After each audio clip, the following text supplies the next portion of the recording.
Hello folks, Serimper UK here.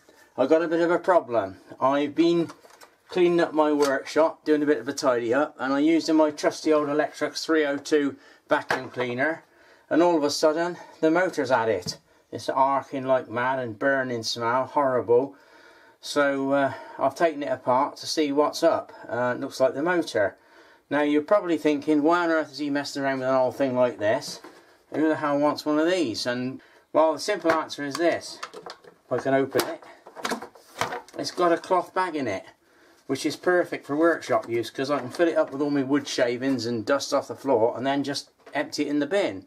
I ain't going to mess around with paper bags and that in the workshop because they would get full too quickly. It cost me a fortune in bags.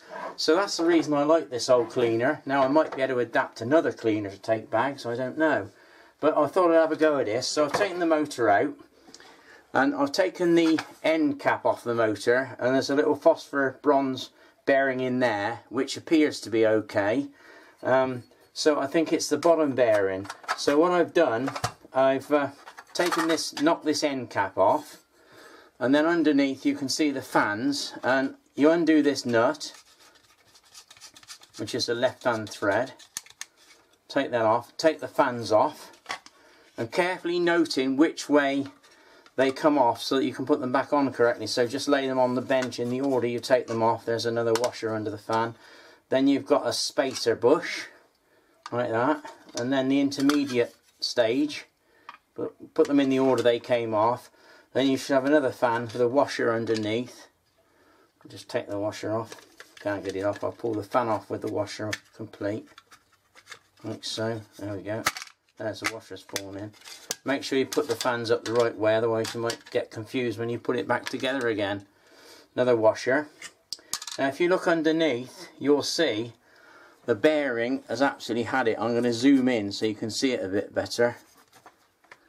Can you see down in here, the actual race that keeps the balls apart is actually all hanging out. It's all completely had it, and the ball bearings are moving around. So what's happening is you've got a lot of play on there, giving movement, and then the actual part of the armature, the field of the armature, is hitting on the field stack, hence shorting it out, the magnetic field out, and therefore you're getting all this noise and arcing. So the question is whether I can replace that bearing or not, or whether it's even worth it. I haven't got another motor to fit it, and this isn't the original motor anyway.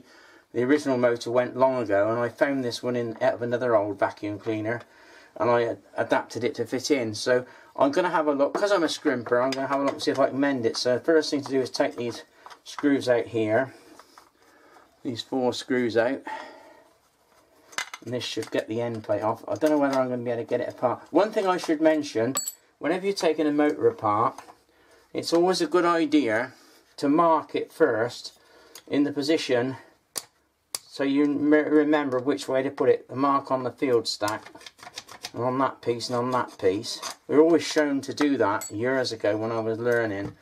They always reckon you should assemble it exactly the same as you take it apart because of wear and things like that.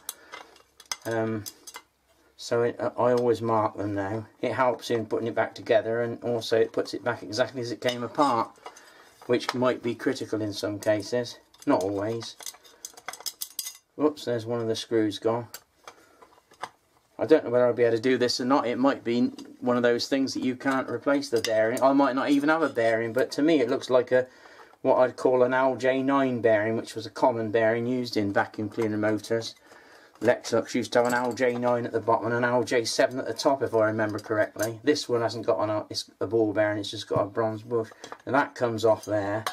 Now you can see the motor. I've got to get the armature out, but it looks like there's a fan on the armature, which won't clear the carbon brushes, so I'm going to have to take the brush holders out completely with brushes, and hopefully that the armature will tap out then. It might not, I might not be able to do it. I mean, it might be a case of throwing the thing away, but it'd be annoying if I do have to do that. I do like the cloth bag, it's much better for workshop use. You don't really need paper bags in a workshop. You have to keep emptying, well, putting new ones in, I suppose. There we go. You look at the brushes, it gives you a good guide as to whether the armature's out or not. Those brushes, I don't know whether they're very clear on the camera. they're nice and shiny, they don't look burnt, so that indicates that the armature's probably alright electrically. It's just the fact that it was hitting on the field winding, which is where it made the noise and where it was arcing. And I imagine if I can replace the bearing, it'll be okay. It's a lot of work. I mean, I have got several other machines, but being a scrimper, you don't like to throw things away, and you like to keep it going if you can. So anyway, I thought I'd have a go. Well, that's that out. Got the both brushes out there. They look like actually standard Electrolux brushes in there, even though it's not an Electrolux motor. Now the thing is now is to try and get that armature out. I bet it won't come out. I'll give it a clout with a mallet. I'll find a mallet. Oh, there we go. I don't know whether it'll even move.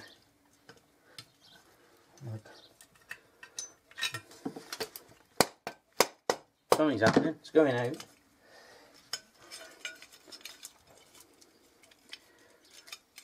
What I'm going to try and do is get that end cap off. I think I'm going to have to take the brushes holders right out. Oh, that's a bit awkward. Fiddly things. I hate fiddly things. Anyway, I've got nothing to lose, have I? I mean, it'll either work or it won't work. If it don't work, I've just wasted a bit of time, but... Come on, you devil. If anything's going to be awkward, it will be for me. I mean, I've got other machines, but it's a challenge anyway. There you are. That's the armature out. If you look at the commutator around here, it looks fine. It's not been arcing or anything, and the armature shaft is alright. I'll just try the other end in the phosphor bronze bush. Yeah, that's fine. That's okay. That's not a problem. It's the ball bearing that's gone. The question there's the ball bearing. The question is, there's a little collar there. Look, I must remember to put that in. Whether I can get that ball bearing out or not, and whether I've got one to replace it. Well, I've got the bearing out. I did need a bigger hammer though. I had a hell of a job to get it out, because what they'd done inside here, they'd kind of swaged the alloy around the bearing to stop it from being knocked out. But I have managed to get it out by means of a larger punch and a bigger hammer. So I've got the bearing out, and you can see it's completely shot. It's completely had it. And it's shielded on one side but not the other. I haven't got a double shielded one or even a shielded on one side, but I have found in my box of miscellaneous bearings an LJ9 bearing that will fit it, so that should do the job. The only problem is getting it back in. It's going to be difficult because it's very tight fit. When you get it in, to tap it in, you've got to be careful not to hit it much on the inner race, because it could damage the balls in there or even knock it apart. You've got to kind of hit it on the outside. So what I've done, I've got this chunk of metal that I don't know where it came from in my junks box. Being a scrimper, you keep all these sort of things, they come in handy, and I'm going to try and tap it in with that. So I'm going to offer it up to the unit. I don't know whether it's going to go in or not. What I'm going to do, I've got a little anvil here, and I'm going to put it on this anvil, and then I'm going to give it a clout. I'm going to move the camera a bit because you might not be able to see what's happening. It's not very exciting actually. I don't know whether you can see that. There might be some swearing. I'll try not to. What I've got to do is try and get that on the centre and then clout it with a hammer and knock it in. God, it's going in easy. I can't believe this. This is a first. That's an absolute first. It's gone in. Oh, blimey. That's a bit worrying, because you think if it's gone in that easily, is it going to not stay in? I mean, I could clout round the outside, I think, of that, just to sort of peen over. I'm going to get a bigger hammer still for this job. This one looks a nice heavier one. What I'm going to do, I've got the bearing in, I'm going to hit round the outside on the alloy to try and sort of tighten it up like they did in the factory. Whether it'll work or not, I don't know. It seems alright. That bit's a bit, and there's a bit sticking out there. Well, you know, I've got nothing to lose, have I? So that's the bearing in. Whether it'll work or not is another matter.